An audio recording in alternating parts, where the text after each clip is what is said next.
અંબાલાલ પટેલે ગુજરાત માટે શું ડરામણી આગાહી કરી છે? શું આ વર્ષે ગુજરાત પર જળ સંકટનો ખતરો આવશે? ચોમાસાના વાદળો કેમ અચાનક ગાયબ થયા અને હવે ક્યારે આવશે મેઘરાજા? તો ચાલો આ સમગ્ર મામલે ડિટેલમાં જાણકારી મેળવીએ. નમસ્કાર દર્શક મિત્રો, @ગુજરાતમાં આપનું સ્વાગત છે. દર્શક મિત્રો, સમગ્ર ગુજરાત અને દેશ આખો જેની ચાતક નજરે રાહ જોઈ રહ્યો છે તે ચોમાસું આખરે ક્યાં અટવાઈ ગયું? કેમ વાદળો અચાનક આકાશમાંથી ગાયબ થઈ ગયા? અને હવે હવામાનના સૌથી અનુભવી નિષ્ણાત અંબાલાલ પટેલે એવી તો કઈ ડરામણી આગાહી કરી નાખી છે કે જેને સાંભળીને જગતના તાત ધ્રુજી ગયા છે. આ તમામ બાબતો વિશે આજે આપણે એક એક કરીને મુદ્દા પર વિગતવાર વાત કરવાના છે, કારણ કે પરિસ્થિતિ ખરેખર ચિંતાજનક બની ગઈ છે. સામાન્ય રીતે જૂન મહિનાની શરૂઆત થતા જ આકાશ વાદળછાયું બની જતું હોય છે, ઠંડા પવનો ફૂંકાવાનું શરૂ થઈ જતું હોય છે, માટીની સુગંધ મનને પ્રફુલ્લિત કરી દેતી હોય છે. પરંતુ આ વર્ષે કંઈક એવું બની રહ્યું છે કે જેને હવામાન વૈજ્ઞાનિકોથી લઈને સામાન્ય માણસ સુધીના જે તમામ લોકો છે તેમના શ્વાસ અદ્ધર કરી નાખ્યા છે. કારણ કે ચોમાસું કેરળના દરિયાકાંઠે સમય કરતા વહેલું અથવા તો એકદમ સાચા સમયે બેસી ગયું હતું, પરંતુ ત્યારે જ આખા દેશમાં ખુશીનો માહોલ જોવા મળ્યો હતો. ખેડૂતોએ વાવણીના આયોજન શરૂ કરી નાખ્યા હતા, વેપારીઓએ પોતાના ધંધા રોજગારમાં તેજીની આશા રાખી હતી અને સામાન્ય નાગરિકોએ ગરમીથી મુક્તિ મળશે તેવા સપના જોવાનું શરૂ કરી દીધું હતું. પરંતુ કેરળમાં ધમાકેદાર એન્ટ્રી કર્યા પછી અચાનક જ ચોમાસાની જે ગતિ હોવી જોઈએ તે નબળી પડી ગઈ હતી અને પ્રગતિ સાવ અટકી ગઈ હતી.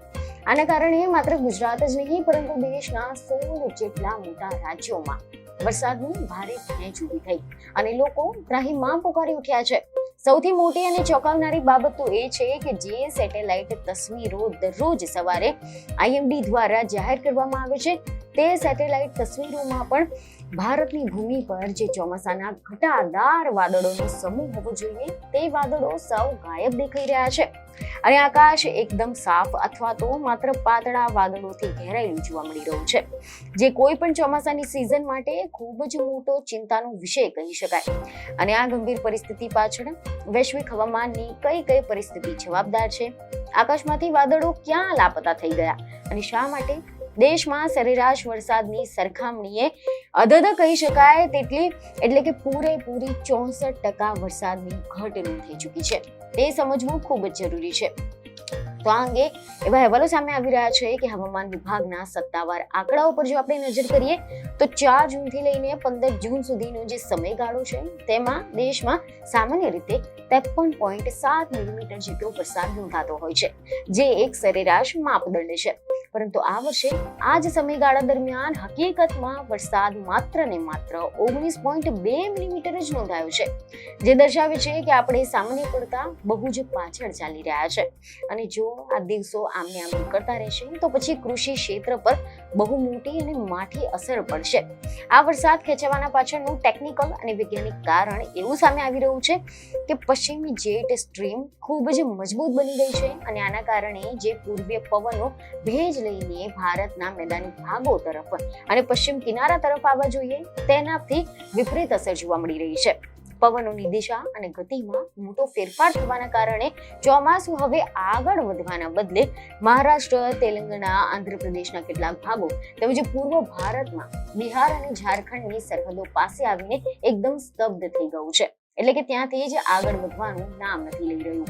આવી ગંભીર પરિસ્થિતિની વચ્ચે હવે અંબાલાલ પટેલની ડરામણી આગાહીએ લોકોના મનમાં ભારે ફફડાટ પેદા કરી દીધો છે, કારણ કે એવા સમાચાર સામે આવી રહ્યા છે કે અંબાલાલ પટેલે બહુ જ સ્પષ્ટ શબ્દોમાં જણાવ્યું છે કે પૃથ્વી પર અને ખાસ કરીને ગુજરાતના વાતાવરણમાં જે અસહ્ય ગરમીનો પ્રકોપ લાંબા સમયથી ચાલી રહ્યો છે અને હવામાં ભેજનું પ્રમાણ જે સ્તરે હોવું જોઈએ તેનો ભારે અભાવ જોવા મળી રહ્યો છે અને આના લીધે જ વરસાદ સંપૂર્ણપણે ખેંચાઈ ગયો છે. સામાન્ય રીતે અરબી સમુદ્રમાં મે મહિનાના અંતમાં અથવા તો જૂનના પ્રથમ સપ્તાહમાં જે સિસ્ટમ સક્રિય થવી જોઈએ, જે લો પ્રેશર કે સાયક્લોનિક સર્ક્યુલેશન બનવા જોઈએ, તે આ વખતે બિલકુલ સક્રિય નથી થઈ રહ્યા અને અરબી સમુદ્ર એકદમ શાંત હોવાના કારણે ચોમાસાના પવનો મુંબઈની આસપાસ અટકીને બેસી ગયા છે. પરંતુ આનાથી પણ વધુ ચિંતાજનક વાત અંબાલાલ પટેલે અલ નીનોની અસર વિશે કરી છે. જ્યાં એવા સમાચાર સામે આવ્યા છે કે તેમના મતે અલ નીનોની સૌથી ગંભીર અને સૌથી ભયાનક અસર આગામી સપ્ટેમ્બર મહિનામાં જોવા મળશે, જે ખેડૂતોના પાકને પકવવાના સમયે બહુ મોટું નુકસાન પહોંચાડી શકે છે. જોકે અંબાલાલ પટેલે તો આની સાથે એવો પણ ખુલાસો કર્યો છે કે ભારત તરફ આવનારા જે મોટા વાદળોનો સમૂહ હતો તે હાલમાં આફ્રિકા ખંડ તરફ ફંટાઈ ગયો છે અને આ આફ્રિકા તરફ ગયેલા જે વાદળોનો જથ્થો છે તે હવે ધીમે ધીમે આગળ વધીને જુલાઈ મહિનાની શરૂઆતમાં ભારત તરફ પાછા ફરે તેની પણ શક્યતા છે. પરંતુ આ બધું ત્યારે જ શક્ય બનશે જ્યારે પૃથ્વીના વેપાર વાયુઓ એટલે કે ટ્રેડ વિન્ડ્સ સંપૂર્ણપણે સાથ આપશે અને જો આ પવનો નબળા પડશે તો પછી વરસાદની સ્થિતિ હજી પણ વધારે વણસી શકે છે. આના ઉપરાંત નક્ષત્રોની ગણતરી કરતા અંબાલાલ પટેલે ખેડૂતો માટે પણ એક બહુ મોટી ચેતવણી આપી છે. તેમણે જણાવ્યું છે કે જો આંધ્રા નક્ષત્ર બપોરના સમયે બેસે તો પછી પૃથ્વી પર ઘાસ ઓછું ઉગવાની શક્યતા રહે છે, જે પશુપાલકો માટે અને ઘાસચારાની અછત માટે બહુ મોટા સંકેત ગણી શકાય. અને આ તમામ પરિસ્થિતિઓનો સરવાળો કરતા હાલ તો એટલું જ કહી શકાય છે કે 23 જૂનની પહેલા ગુજરાતમાં સાર્વત્રિક કે પછી ભારે વરસાદની કોઈ જ શક્યતા નથી દેખાતી. એટલે કે 23 જૂન પછી જ આકાશમાં કંઈક મોટા ફેરફાર જોવા મળશે. મેઘરાજા પોતાની અસલી સવારી લઈને ગુજરાતના આંગણે પધારશે ત્યાં સુધી આપણે રાહ જોવી પડશે. તો બીજી તરફ મીડિયા રિપોર્ટ અનુસાર હવામાન વિભાગ દ્વારા પણ આગામી 7 દિવસ માટે ગુજરાતના વાતાવરણને લઈને એક અંદાજ લગાવવામાં આવ્યો છે. તેના પર જો આપણે નજર કરીએ તો રાજ્યમાં હાલ વેસ્ટર્ન ડિસ્ટર્બન્સ અને એક સ્થાનિક સાયક્લોનિક સર્ક્યુલેશન સક્રિય થઈ ગયું છે. આને કારણે આગામી 6 થી 7 દિવસ દરમિયાન ગુજરાતના કેટલાક છૂટાછવાયા વિસ્તારોમાં ગાજવીજની સાથે હળવા વરસાદ થઈ શકે છે. પરંતુ આ વરસાદ ચોમાસાનો વિધિવત વરસાદ નહીં હોય, પરંતુ પ્રી મોન્સૂન એક્ટિવિટી અથવા તો સ્થાનિક સિસ્ટમનો વરસાદ હશે. આ વરસાદી માહોલ દરમિયાન પવનની ગતિ ખૂબ જ વધારે રહી શકે છે, એટલે કે 15 કિલોમીટરથી લઈને 50 કિલોમીટર પ્રતિ કલાકની ઝડપ સુધી પણ પહોંચી શકે છે. આના કારણે ધૂળની ડમરી ઉડશે, કેટલાક સ્થળોએ પતરા ઉડવાની કે ઝાડ પડી જવાની પણ ઘટનાઓ બની શકે છે, એટલે નાગરિકોએ સાવચેત રહેવું પડશે. ખાસ કરીને દક્ષિણ ગુજરાતના જિલ્લાઓ જેવા કે સુરત, નવસારી, વલસાડ, ડાંગ, તાપી તેમજ કેન્દ્ર શાસિત પ્રદેશ દમણ અને દાદરાનગર હવેલીમાં આગામી 7 દિવસ સુધી વાદળછાયું વાતાવરણ રહેશે અને હળવાથી મધ્યમ વરસાદ થવાની પૂરેપૂરી સંભાવના હવામાન વિભાગે વ્યક્ત કરી છે. જ્યારે સૌરાષ્ટ્ર અને કચ્છના છૂટાછવાયા વિસ્તારોમાં આગામી 3 દિવસ પછી સ્થાનિક લોકલ ક્લાઉડ ફોર્મેશનના કારણે વરસાદી ઝાપટા પડી શકે છે. જોકે આ વરસાદથી લોકોને કોઈ પણ મોટી રાહત મળવાની નથી, કારણ કે આ હળવા વરસાદના કારણે જમીનમાં રહેલી ગરમી બહાર આવશે. હવામાં ભેજનું પ્રમાણ અચાનક જ ખૂબ જ વધી જશે અને આના લીધે વરસાદ પડ્યા પછી પણ લોકોને અસહ્ય ઉકળાટ, અકળામણ અને બફારાનો સામનો કરવો પડશે. તો બીજી તરફ સૂર્યનારાયણ દેવ આકાશમાંથી અગનગોળા વરસાવી રહ્યા છે.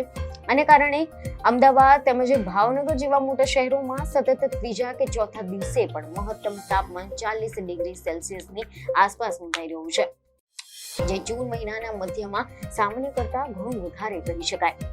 અને હવે આખી પરિસ્થિતિમાંથી બહાર નીકળવાનો એકમાત્ર રસ્તો એ છે કે મુંબઈમાં 15 જૂન પછી ચોમાસું ફરીથી ક્યારે સક્રિય થાય છે અને તેના પર આખા દેશની નજર ટકેલી છે. કારણ કે જો મુંબઈમાં પવનનો જોર પકડશે અને 16 જૂન કે તેના પછીના દિવસોમાં બંગાળની ખાડીમાં એક મજબૂત લો પ્રેશર એટલે કે હવાનું હળવું દબાણ સર્જાશે અને આ લો પ્રેશર જેમ જેમ પશ્ચિમ તરફ આગળ વધશે તેમ તેમ તે પોતાની સાથે બંગાળની ખાડીના ભેજવાળા પવનોને ખેંચી લાવશે અને આના કારણે ગુજરાતમાં ચોમાસાની વિધિવત એન્ટ્રી થઈ શકશે. પરંતુ જ્યાં સુધી આ આખી સિસ્ટમ લાઈન પર ન આવે અને સમુદ્રમાં કોઈ મોટા આશરો ન મળે ત્યાં સુધી ગુજરાતના તમામ નાગરિકોએ આ અસહ્ય ગરમી, ભારે ઉકળાટ અને ચામડી બાળતા બફારાનો સામનો કરવો પડશે. અને ભગવાનને હાલ તો આપણે એટલી જ પ્રાર્થના કરવી પડશે કે અંબાલાલ પટેલની આ ડરામણી આગાહી વહેલી તકે ખોટી સાબિત થાય અને મેઘરાજા પોતાની અસીમ કૃપા વરસાવીને આપણી ધરતીને લીલીછમ કરી દે. તો દર્શક મિત્રો, આશા છે કે આ માહિતી તમને મહત્વની લાગી હશે, જેથી અમારા વિડીયોને લાઈક અને શેર જરૂરથી કરજો. બીજી નવી ખબરો સાથે ફરી મળીશું. ધન્યવાદ.